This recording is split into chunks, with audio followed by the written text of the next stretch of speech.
guys, and welcome back to another episode of What Do You Do for a Crust? Apologies, this is our take two because I am not tech savvy and made some errors, and we had a bit of a technical glitch. But we're doing a bit of a special episode today where we've definitely acknowledged where sometimes with personal considerations of staff and employees, how can businesses look after those individuals that might have health concerns or might have chronic illnesses or all those kind of avenues that we've talked about a few times on the podcast already, that we don't know people's personal circumstances, and we're very lucky today that we've got a guest that has gone through some quite severe personal experiences, and we just figured, hey, let's unpack it a little bit and go from there. So thank you very much for joining us, and thank you very much for telling us your experience. No, my pleasure. Thanks for having me.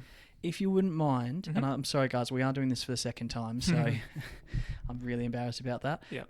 If you could, tell us a little bit about the situation and how you kind of found it. Yeah, sure. So essentially I got diagnosed with a medical condition called ulcerative colitis about 12, 13 years ago. So it sounds like serious stuff. Yeah, so it's a form of inflammatory bowel disease which was passed on to me via genetics through my family. So my father had passed away with bowel cancer. His mum had it. It's in my family, which I was well aware of. So essentially I got diagnosed with it. I was on medication probably for the first 8 or 9 years, and manageable, fine. Had the odd flare up now and then, was nothing too serious, but in probably about mid 2022 I got really serious where it was just getting worse and worse, and essentially since then to now I've had 2 operations for it. So it took some serious stuff, and I can imagine you've needed a decent amount of time off while Yeah, absolutely. So essentially, first operation I had was sort of mid 2023, and then the other operation which I had, which was a lot more full on, was January this year.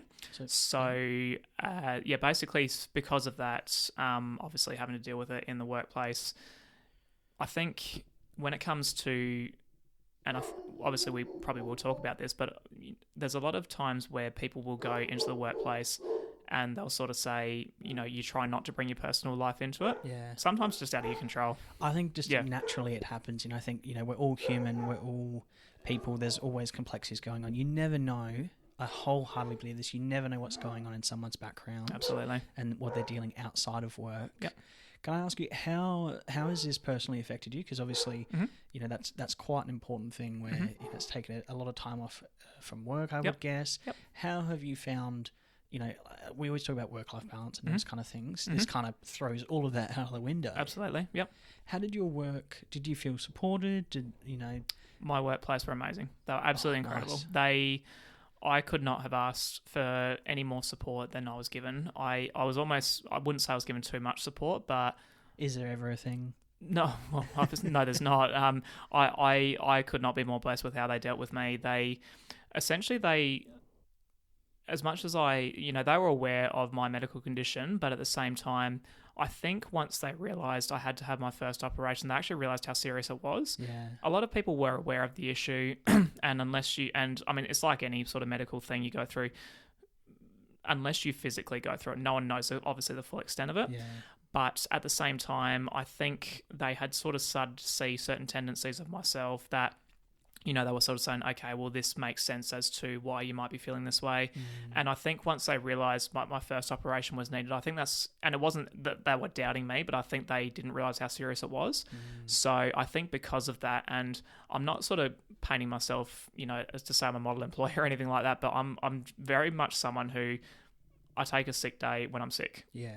I don't... You're not that that's dodgy, but as in you're a reliable, consistent worker. Yeah, and I don't, as far as leave, I don't take leave very often. Or like I said, if there's some people who are like myself who will have more hours of sick leave than they know what to do with it. Yeah, and then there's other employees who will, the minute they accumulate one, they take it. Yeah, it runs out. And look, from a technical point of view... I mean, you can't take them when you go. I can understand the importance. And I am a big advocate of a mental health day. Absolutely. I'll absolutely be the first person to say, I need to take a day. I'm a bit burnt out or whatnot. Yep. Can I ask you, did you feel? Because I find I have not gone through something similar to this, but I have had colleagues that have. Yep. And I've seen some that are, it's great that, you're putting your health first, because obviously that needs to be really important. You're a resource to the organization, the business. If you can't work into the future, then, that kind of avenue. But did you feel at all guilty, and not as in you should feel guilty, but just I find in the individuals that I've known that have needed, a couple of weeks off, regularly or that kind of thing, they always feel like they're letting the team down, which is so unfortunate. I would say this is, in my particular organisation right now, no. Yeah. Having said that, in my previous employment before this one, yes. Yeah. Now, I think it's more a case of, and I think if anything, if COVID has been good for anything, not many things, but if it's been good for anything, it's that, I think a lot of organisations, people were feeling guilty about taking sick days. Oh, yeah. And sometimes in some management cases, you ring out your boss, you say, hey, I'm sick, you get the guilt trip. Yeah. Oh, well, if you don't come in, then this is going to happen, this is going to happen. You're adding it's extra pressure to the team. Literally. Or, I'm going to have to draw someone in on their day off. Absolutely. And which is, you could argue, is really poor management. Absolutely. And because that's like, okay, well, that's not my problem.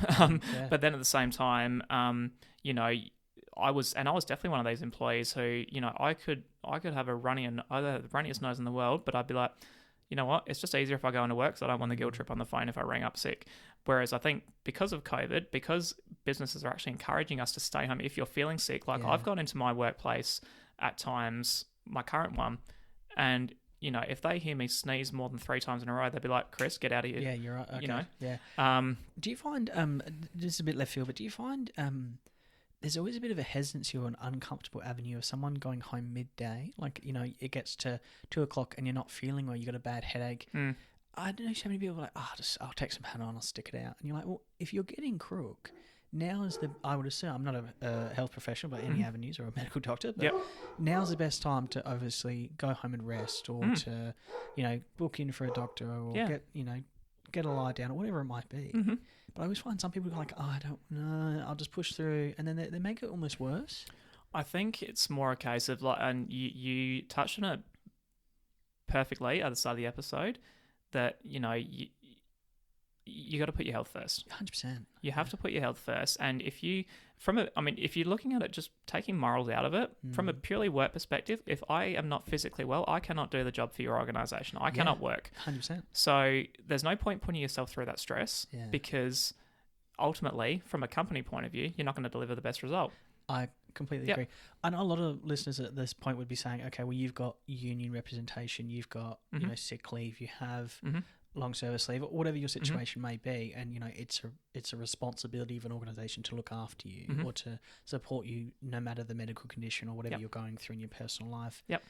I have worked for companies though that don't have that mentality or that that forethought to go, oh, we're looking after this person.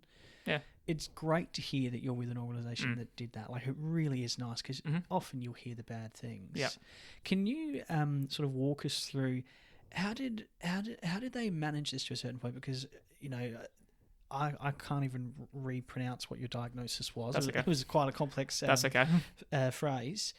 Did they want regular check-ins? Did they want to know expected time frames? I'm assuming to a certain point they wanted to support you, but then also they're like, okay, we need this person to let us know. Yeah. Oh, look, to be honest with you, I think it's more a case of they just sort of wanted to understand, again, without going to the full extent of what I was physically feeling, they just sort of wanted to understand, okay, can you just give us a bit of an idea of what your doctor's given you? So when you go in for this surgery, what's the expected time you're meant to be in hospital? What's the expected time for recovery? I think that's all they wanted to know. Okay. But at the same time, when I had my first operation, which was 2 years ago, so my first operation, it basically involved me wearing an ostomy bag for about 18 months. Okay. That I was in hospital for a week. I was off work probably 2 weeks in total. So I had a week off, another week to recover, and then I was back in the office. First thing I went in there on Monday, what are you doing back here? and I just said, look, I physically feel okay. And look, to be fair, I did. So I think they were expecting me to be off longer, but I said, look, I'll just, this is the expected time frame. I'm expected to be Yeah. in hospital this long, recovery is this long, but then, I, like anything, don't know how I'm going to feel afterwards. Yeah. I mean, you know, nobody knows your body better than you do. Exactly right. And I say that so many times to people. Yeah. But I do find as well sometimes businesses do need to step in, or managers or team leaders or colleagues need to step in and say, hey, do you need to go home? Are you okay? Because some people use work as an escape or as a distraction. And that's probably what I did for because I am the worst person for It's good that you can No, that self-reflection. Seriously, to acknowledge it. I am the worst person. I cannot sit at home and do nothing all day. I have to get out and do something, even on a weekend where if I've got nothing planned, I have to get out of the house. So I think for me, it was more a case of, I mean, don't get me wrong, I wasn't going to go back to work unless I physically felt like I could, but I felt like I could. So I went back. When I had my second operation done, which was January this year, which involved basically removing the ostomy bag and essentially rejigging my whole system to how it works, I was off for 4 weeks. So I was in hospital for 10 days. And in hindsight, looking back, I should have been off longer. So as much as I could physically walk and I could physically go into the office, there were other things my body was going through where I thought, no, I'm probably not ready to be back in the office yet. But again, look, I took 4 weeks. I took 4 weeks of sick leave, and I went back into the office. But then, having said that, this is where again I'm so fortunate with my particular organisation. Midday every day, they check on me. How are you going? Nice. How are you feeling?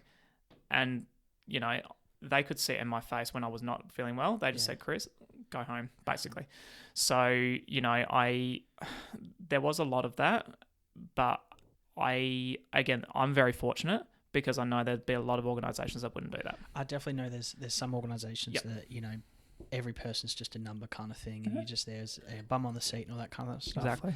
So it sounds to me, I've got sort of a couple of queries because I've got so many questions running through my mind. But particularly, so it sounds like would you advocate for individuals to take the time, predict what you're going to need, have that kind of avenue? What if they don't have the sick leave? And I know that's a tricky question, obviously, because some people, a lot of us are living week to week, and we need that regular income, and then boom, life hits us with a curveball, and and we need a certain period off, and that kind of avenue. What would you sort of suggest someone does in regards to, like, how would they manage that without? And I know that's obviously a really tricky question. No, it is a tricky question, but at the same time, again, you need to understand the fact that if you are not physically, and if you're just purely looking at it from a work point of view, if you're not physically well, you cannot do your job. Yeah. There's no point going into there if you physically can't. And I think, again, since COVID happened, I think a lot of organisations, they're sort of saying, if they can tell someone's physically not well, they say, what are you doing here? I mean, it's really weird that, like, out of COVID, we got a positive. We did get some That's positives. the only positive I can think of. But, I tend to agree. But I think, but again, I think there's not so many people giving that guilt trip nowadays of, or management saying, like, they're actually encouraging you to take the day off if you're feeling sick, which I think, look, it took a global pandemic to make that happen, but at the same time, I've noticed that a lot more, and I think. But looking at it, financially, yes, it is difficult. Yeah, don't get me wrong, it is horrible. I can't imagine not having any sick leave because, again, I'm not one of these people that. And you can't predict it, No, God, no. If we're looking at your scenario, we were fine for nearly a decade, and then wham, something happens, and you need 2 surgeries. But then again, I look at it and I'm like, you know what? This is exactly why I didn't take sick leave. This is exactly why I keep it banked up. I mean, to be honest, I really agree with you. But having said that, there are going to be people who may be in the same position as me and who don't have that sick leave. Now, again, at the end of the day, I completely understand. You might feel like you have to go in, but at the same time, if you... Yeah, look, it is hard because, again, I get that aspect, but then again, I'm just very much you can't do your job if you're not physically well. Your health comes before everything.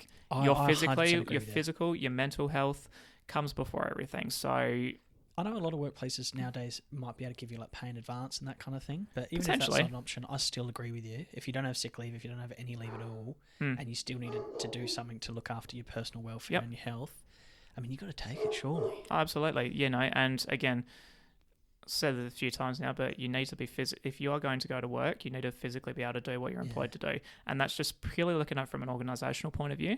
You need to be able to do your job.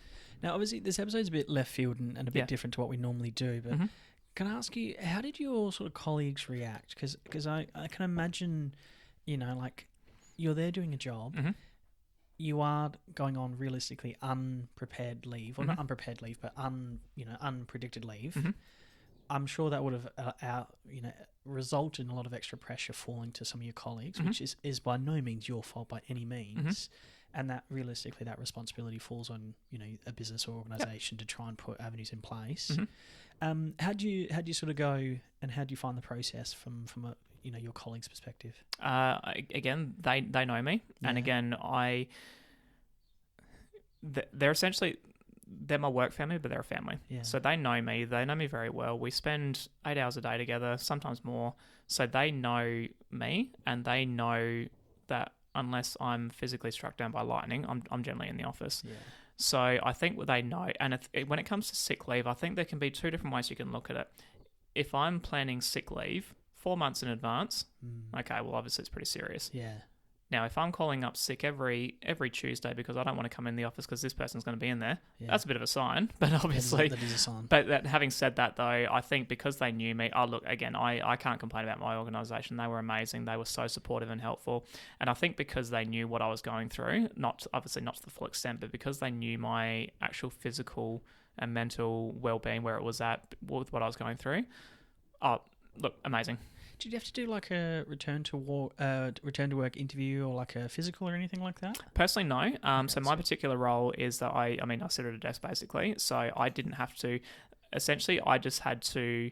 I came back when I was physically able. Nice. Yep. Okay, well that's good. I mean, that's one less thing you have to do. Yep. Could have you worked from home? Yes. Yeah. I don't like doing it. I'm with you.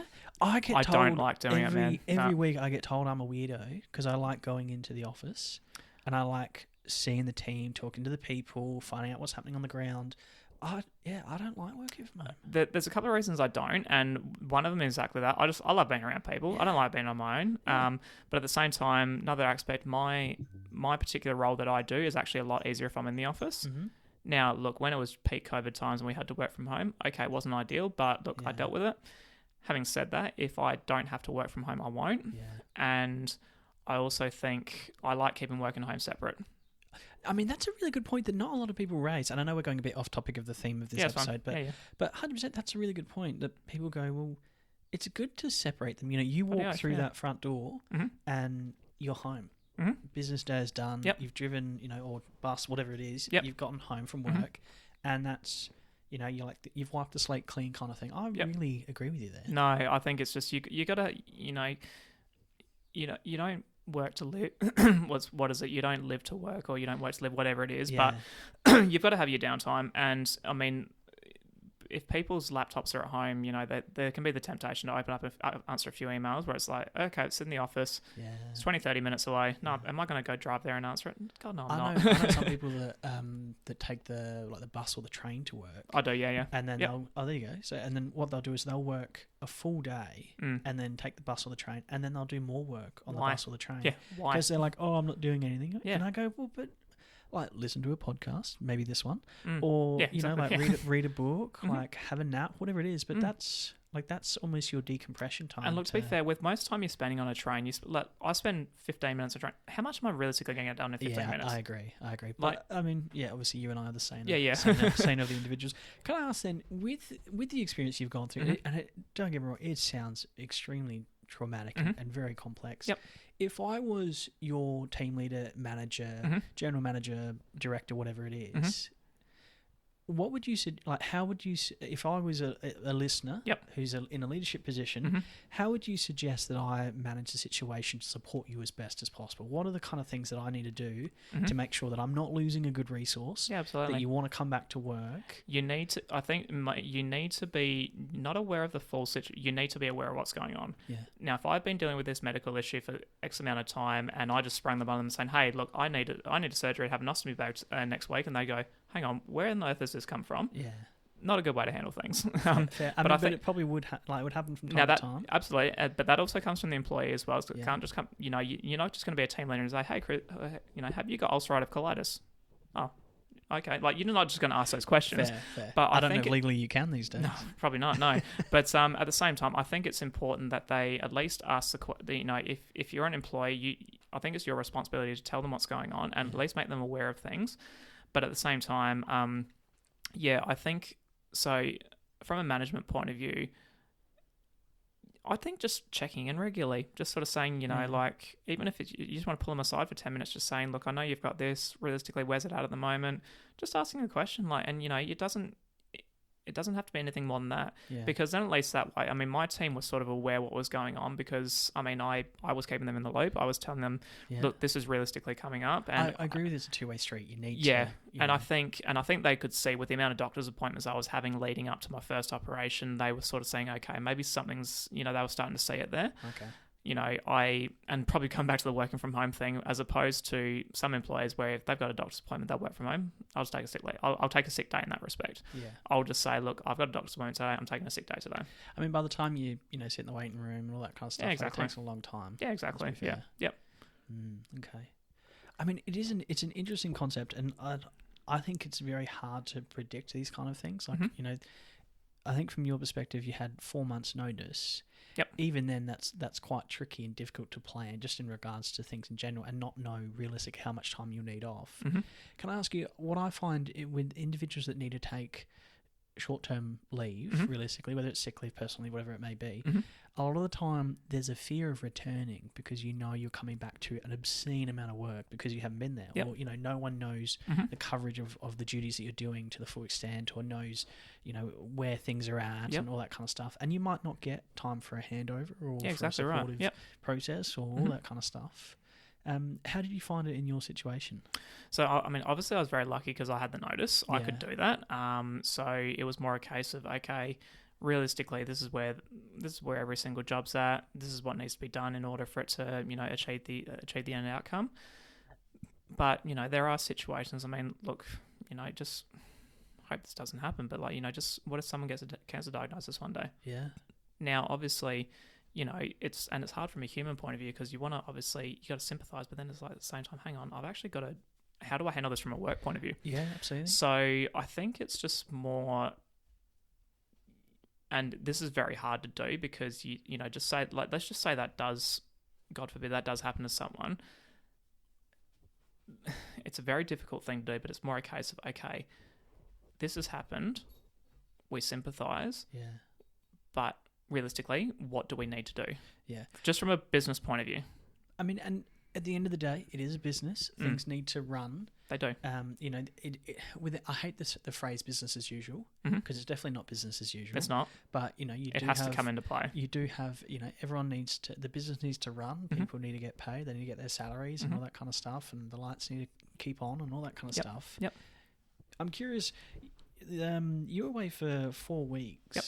Did they replace you or have a temporary person step in that time? It's actually quite interesting. So what actually happened is it was actually very convenient at the time. So we had so for my particular role, there was essentially 2 people. It's like 2 of us, my team leader. It was actually really convenient that at the time, probably quite lucky in this respect, our workload was increasing. So we were actually advertising for another of my role anyway. Okay. And conveniently, at the same time, the receptionist at our work was actually looking for more work to do, because she was working 2 days a week. She was bored. She wanted more work to do. They're like, hey, more of a challenge. Do you want to step into this role, learn this role? So I was very lucky in that respect. And she's still with us doing the same role that we're doing now. So I was very lucky in that respect that she stepped in and essentially took on the clients that I was looking after. And so then eventually, when I returned back to work, got all my clients back, and then she got her own set of. So I was actually very lucky in that respect that we actually had someone who, well, A, we needed someone in that role, but then B, we had someone within the business who was actually willing to step into that role. Okay, sounds like a bit of a silver lining, definitely. It kind of was, yeah. And good for yourself as well, knowing that your duties and such are in good hands, which is awesome. Yep. Can I ask you, not to get too personal and too sort of psychology focused? I do have a psychology background, so that's fine. It's always an interest of mine. Mm-hmm. How was your mentality in returning to work after 4 weeks off? Not in the basis of you've just had 4 weeks off, you've just undergone a surgery. Yep. There's a lot of things going on. I'm sure there would have been many, many different pressures and such going on. Did you want to come back to work? Yep. I wanted to come back. And do you think that's a normal thing, or do you think that's part of your personality? I think it's part of my personality. So I was wanting to come back because as much as I physically, probably could have done with a bit more time off, there's only so much Netflix you can watch when you're sitting at home Yeah. doing nothing. I think you and I are quite similar. Like Yeah, we're both and quite, I just active think people. I needed to keep my mind busy, and I thought, you know, with what I was physically going through with the recovery, a lot of it meant that I wasn't sleeping as much. I wasn't, eating as well because I couldn't. But at the same time, I thought, well, at least if I can essentially tire myself out, go back to work, use my brain again, essentially work a full day. I might come home at night and think, shit, I'm tired now. Yeah. I need to go to bed. Okay. But not only that, but I just wanted to feel useful, and like I said, I just wanted to actually do something. So I think that probably comes down to more my personality sort of thing. I think you and I are quite similar in that. Yeah. I like that phrase. I wanted to feel useful. Yeah. I'm a weird person. Obviously, I like careers and jobs, and with this podcast. But I love work. I like everything about it. Not just the income and the salary, but the connections, the tasks, the challenges, all that kind of stuff. It'd be interesting to know if you're the same as me. But like, we have this conversation at work all the time. Like, everyone buys Powerball and lottery tickets every week. Yeah. Oh, what would you do if we won the 50 million? Everyone says, oh, I'd retire tomorrow, and I'd be like, no, I still want to go to work. I still want to do 100%. something. We had a guest on a couple of episodes later, previously, sorry, and they were talking about, if I won, 100 million or whatever it was, they were like, I'd just go part time, and they wouldn't retire. They would just, and I was like, so would I. Yeah. I'd need something to do, or I'd volunteer or something like that. But I'd need something to keep myself. I'd need something to keep myself busy. Yeah. You got to keep busy, and I think if you don't use it, you lose it. As Oh, well. absolutely. Yeah. It's a pretty thing. I guess from my perspective, I'm curious about, obviously you wanted to feel useful, you want to get back to work, all that kind of thing. Was that psychologically, draining, or I know you mentioned about like tiring yourself out, but going back to work, given everything you've just gone through. Anything medical can make people really uncomfortable as well. It's quite heavy stuff, and it sounds extremely heavy. Yeah. Was it a bit too much, or were you sort of like, nah, I'm ready? From a work point of view, no. Nice. I was ready. From a physical point of view, I wasn't ready. Yeah. And again, let's just say if I was in my previous role where I was on the floor talking to, physically talking to people face to face 9 to 5 every single day, no, I couldn't have done that. Okay. Because I was behind a desk, I was at a computer, I was essentially sitting on my bum all day. I felt like I could do it. Yeah. But physically, was I ready to? No, I wasn't. But it's good that you've got that reflective avenue. For people that might go through something that you have gone through in the future, like how do you? Because I don't have a leg to stand on here. I have no idea any of this. I've only supported people as a colleague. How do people assess whether they're like? How do you know whether you're ready or not? You don't. And that's the thing. You can, and it's like saying when, let's just say a footy player does their ACL and they're out for 12 months. Yeah. But after 9 months, actually, I feel okay. Well, how do they handle it? Yeah. It's the same sort of thing. Do you follow doctor's orders, or do you say, hey, I'm actually physically okay now? Now, from a club's point of view, they're going to turn around and probably say, well, hang on, we're paying you X amount of dollars per season. We don't want to injure you further, so we're going to listen to Mr. Doctor over there. But I think, that's sort of one way to look at it. But I think realistically, you don't know. And I didn't know. It was, first thing I thought, yep, I'm physically ready to go back to work. After a few days, I thought, no, I'm physically not ready for this. Now, I was very lucky in a sense that I still tried every day. I still went in, same time every day. But if it got to maybe midday, 1 o'clock, and I wasn't feeling it, they would literally tell me, go home. Sounds like you have a very supportive workplace. Very, very lucky. And I know that some individuals wouldn't have that. They don't, no. How would they manage that? Is that where, you're suggesting, do they need to have a bit more of a backbone? Do they need to get HR involved? Like, how does... If we're going in a scenario that your current organisation weren't as supportive as they were, how would you tackle that? It's an interesting question, because I have thought about this at times, and I think, look, if it got to the extent that I felt like I wasn't supported... Yes, HR is an option. I mean, you've got... that's what they're there for. Every place has HR. Every place has, usually unions. A support network of some sort. There's usually someone that they can go to. But it takes a hell of a lot of confidence to do that on top of already the personal thing that you've gone through. And, I can only imagine it being pretty harsh that, your workplace doesn't have you back, which would be a horrible feeling. Yeah, absolutely. Because we've already talked about how, you spend a long time at work, you're a resource, but also you build connections and all that kind of stuff. Can imagine being pretty tough. But yeah, absolutely. Okay. Yeah. So I just think, I think knowing that support network's always there, but you're 100% right. You've got to have the confidence to actually do it. So okay, but do you go to HR straight away? No, you don't. You go to your managers, you go to your people internally that you talk to, and then yes, if you don't feel like you're getting it to the to the extent that you feel like you're getting, okay, then do you have another conversation and say, look, I really don't feel like I'm getting the support. I'm in a position where I feel like going to HR. I don't want to, but I feel like I have to. Does the conversation change with him? Do they then start to think, okay, maybe so-and-so is a bit more serious about this? Yeah. Do they have that conversation then? Do they start to be a bit more sympathetic? And if they don't, then it's like, well, you know what? At least I've tried everything I can. I've tried going down the right pathways. I've tried going down the right avenues, and I'm still not getting the result I need. Now, obviously, yeah. Sorry. And I was just going to say, but then it becomes hard when HR get involved, because then are you going to... your management team going to say, oh no, we've done everything we can. Yeah. It becomes a hard conversation. I hate that mentality of, oh, now they're a problem or they're difficult. I think as soon as you get labelled with that, if you have a chronic illness, or if you have had something like your situation pop up. I think and look, it's hard because you don't want to individualize things, but a chronic illness is one thing. Waking up saying I've got a sore stomach is another thing. Yeah. Now, it's a really touchy thing because I sympathise obviously with anything's going through, but there are different levels of physically what you go through. Yeah. It's a big topic though, and I know there are a lot of organisations, particularly, and I'm probably stereotyping, but like particularly in finance or high pressure situations and industries where they rely on people having full availability, and you need to work. Whatever it is. Real estate agents, your phone's never off. Yeah, exactly. Yeah. And, I know there are some places that, intentionally don't hire women because they don't want to risk maternity leave. And you go, my God, how do you get away with that? Yeah, I know, yeah. So I do think as soon as you get labelled, it's really hard and really, really unfair. And I hope that there's not a lot of organisations like that anymore. I would hope so too, yeah. I'm sure there's still probably a few out. Look, there would be, and look, don't get me wrong, as much as I feel like I'm being supported in my current workplace, there would be a co-worker that feels like they're not. Yeah. And I think anyone, there'd be someone in every organisation who feels like they're not getting supported. I can only speak from a personal point of view with what I went through, but I can guarantee you there'd be someone in the organisation I work with who'd probably think, no, I'm not getting the support I need. Yeah. And you know what? That and again, that could come down to particular circumstances. That could come down to the employee as an individual. That could come down to... It can come down to plenty of things. It could be the standard operation of the business. Some businesses are a lot more adaptive or flexible, or it depends on the role as well. Like, absolutely. You could have worked from home, but you chose not to, and you and I are very similar like that. Yeah.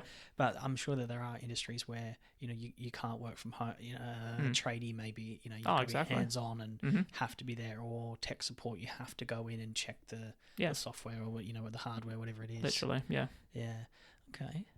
If I was about to go through something like this, is there any general advice, any specific advice you'd give that that would help me get through it in, say, the next 6 months? From a medical point of view, listen to your doctors. Yeah. I know there's an old school mentality, and my late father, who was around, he was classic for this. Doctors don't know shit, according to him. A bunch of quacks. Literally. We've all heard it. But at the same time, they earn the money they earn. They went through the studying, the resourcing that they did.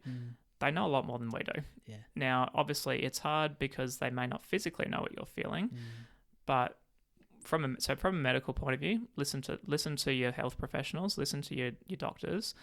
But then also, like I said, be very open and honest with your organisation, because you are working for them. Yeah. They are paying you a salary to do a job for them. Just even if you don't feel like you've got the support that you've got, just even if you feel like you're bothering them, hello sir, hello madam, whatever. I'm just letting you know I'm going through a major operation in the next few months. This is what it is. If you want to know more about it, more than happy to sit down and talk with you. And they may just turn around and say, yeah, look, don't need to know the full extent. Just need to know when you're going to be off work. Yep, sure.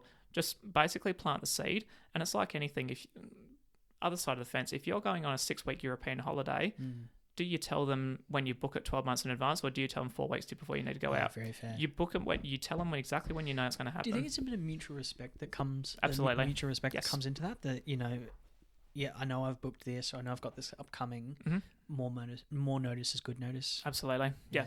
And I think, especially going into, my particular organisation, if you need to take leave for whatever reason, and as opposed to back in the day where if you needed to take leave, you just basically go and tell your manager, they'd write it down somewhere, and they'd say, okay, well, now you've got to rely on your manager to remember. Okay, hang on, I've got to make sure he remembers to do that. We've got an automated system. Basically, you put in the leave, you say what dates you need off, you say it's for this reason, and it's an automated I thing like that that. I always say, make sure it's written down. Oh, without question. Yeah, and I think send an email, send evidence. Well, we're lucky there's an automated system. We just basically put the leave in that we need, says what days we need, and then at least that way you can see it in the system, so that if they are checking in advance, okay, so and so's got 4 weeks off here. Okay, oh yes, that's right, it was for this reason. Yeah, I have seen I've worked in big groups and then big teams and small teams, and I have seen some colleagues not have jealousy, but have a little bit of frustration that say, and I've been in these teams where someone's taken 14 weeks off out of the year for a medical condition or a concern or family, concerns and such. Say they've had a sibling that's unwell or a parent or anything like that. And I've seen some colleagues go, oh well, they've had so much more time off than what I have. And what I always find is, particularly like, even if we're using your example as a situation, it's not time off. No, it's not. You're not sitting watching Netflix all day or going on a European holiday. Like, this is very different. One, you haven't used your sick leave, which I think sucks because you're technically not sick. It might be an illness or whatnot, but it's not just the flu or whatnot. But your colleagues will then go, oh well, they had heaps of time off, and you go, well, they didn't really.